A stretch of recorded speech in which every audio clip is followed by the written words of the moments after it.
મજામાં ખેડૂત મિત્રો, આપણી યુટ્યુબ ચેનલ એટલે કે ખેડૂત વર્લ્ડમાં હું તમામ આપણા વ્યુઅરોનું સ્વાગત કરું છું। ખેડૂત મિત્રો, આપણે ઘણા ટાઈમથી આ રવિ સિઝન એટલે કે શિયાળુ પાકમાં આપણે અલગ અલગ પ્રકારના વિડીયો બનાવ્યા, ધાણાના વિડીયો બનાવ્યા, જીરુના તો આ વખતે ઘણા બધા રોગ હતા એટલે ઘણા બધા વિડીયો બનાવ્યા। હવે આજે આપણે ઉનાળુ તલી વિશેની સંપૂર્ણ માહિતી લેવી છે કે ઉનાળુ તલીનું કયું બિયારણ વાવવું, કયું ખાતર જોઈએ, ક્યારે સ્પ્રે મારવો, કેવા કેવા સ્પ્રે મારવા, આ બધા વિશેની આજે આપણે સંપૂર્ણ માહિતી લેવી છે। તો હવે આપણે શરૂઆત કરી કે ઉનાળુ તલી વાવવા માટે હંમેશા તમારે જમીનને જ્યારે એની બેડ તૈયાર કરો, જમીન તૈયાર કરો ત્યારે હંમેશા એમાં રોટાવેટર મારી અને જમીનની બેડ તૈયાર કરવી। હવે બેડ તૈયાર થઈ ગયા પછી જમીનની અંદર તમારે કયા કયા ખાતર નાખવાના છે આપણે જાણીએ।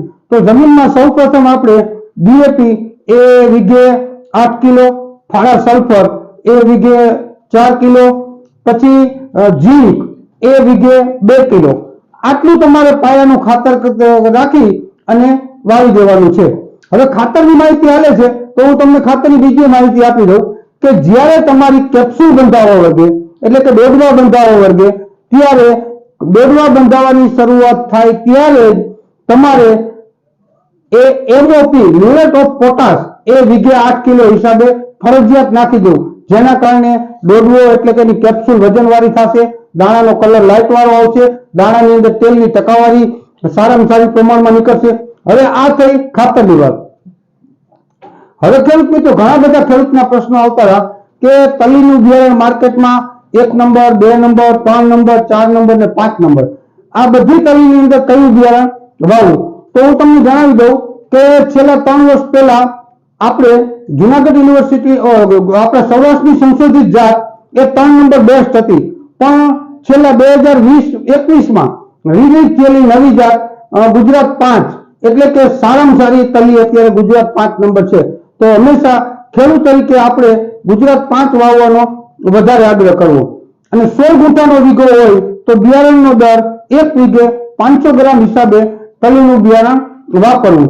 હવે તલીનું બિયારણ વાપર્યા પછી વાપરવા ટાણે જ્યારે તમે પહેલું પાવ ત્યારે ઘણા બધા ખેડૂતના પ્રશ્નો હોય છે કે એમાં ગોળ અને પેન્ડી મિથાલીન વાપરે છે। તો મારા સલાહ મુજબ હું એમ માનું છું કે હાથથી નિંદણ કરવું એ હિતાવહ છે, એમાં ક્યારેય ગોળ કે પેન્ડી મિથાલીન વાપરવી હિતાવહ નથી। એનું કારણ તમને કહું કે વેજીટેટિવ ગ્રોથની અંદર, મૂળિયાની વિકાસની અંદર ઘણા બધા અવરોધો પેદા કરે છે, એટલે જ્યાં સુધી તમારે ખાતરનું ખળનું નિંદામણ નાશક થઈ જાય હોય ત્યાં સુધી આ એકય વિડીસાઇડ વાપરવાની આપણા તરફથી ભલામણ નથી। હવે તમારે તલીને પહેલું પિયત કોરવણ પાઈ દો, પછી બીજવણ પાઈ દેવાનું, પછી તલીને એમને તમારે 20 દિવસ રહેવા દેવાની, જેથી કરીને તલી પાણીની અંદર ડૂબે નહીં। જો પાણીની અંદર તલી ડૂબે તો એની જે કુદરતી ચિકાસ છે એ ધોવાઈ જતી હોય છે। આ ધોવાઈ જવાના કારણે તલીની અંદર સુકારાનો રોગ વધારે આવે છે। હવે જ્યારે તમે ઉગી ગયા પછી ત્રીજું પાણ પાવ ત્યારે ભૂલ્યા વગર મેન્કોજેબ એક પંપની અંદર 30 ગ્રામ અથવા હેક્ઝાકોનાઝોલ એક પંપમાં 35 ગ્રામ નાખી અને ફરજિયાત છાંટી દો, જેના કારણે ઉગસુકનો રોગ એ આવી શકતો નથી। હવે ખેડૂત મિત્રો, આપણે બીજી વાત કરી કે જ્યારે તલી 1 મહિના ઉપરની થાય, 35 થી 40 દિવસની થાય ત્યારે ખેડૂતની ભાષામાં કહી તો એના માથા બંધાવાનો રોગ આવે છે। જે માથું આમ બંધાઈ જાય છે તો એને જો તમે આમ ફોલીને જોવો તો અંદર એ આવડી નાના પ્રકારની ટુકડી ઈયળ નીકળે છે। આ ઈયળને કાબુમાં લેવા માટે આપણા દરેક જગ્યાએ મોલેક્યુલ મળે છે, ઇમામેક્ટિન બેન્ઝોએટ 1.9, એ એક પંપમાં 15 થી 20 ml નો સ્પ્રે મારી દો તો સારામાં સારું રિઝલ્ટ મળે છે। ઘણા ખેડૂત આના માટે મોનોકોટો એસિફેટ મારતા હોય છે, તો મોનોકોટો અને એસિફેટ આના માટેની દવા નથી, એટલું ખાસ ધ્યાન રાખવાનું।